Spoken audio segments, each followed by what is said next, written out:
క్రయధనముకై రుధిరము కార్చితివి, ఫలవంతములైన తోటగా మార్చితివి.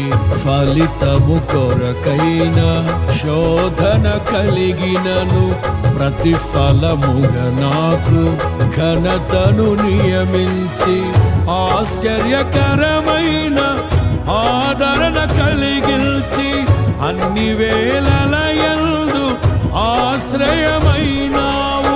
ఎంతగా కీర్తించినా నీ రుణమే నే తీర్చగలనా? ఇదే కదా నీలో పరవశం, మరువలేని తీయని జ్ఞాపకం. నూతనమైన కృపా, నవనూతనమైన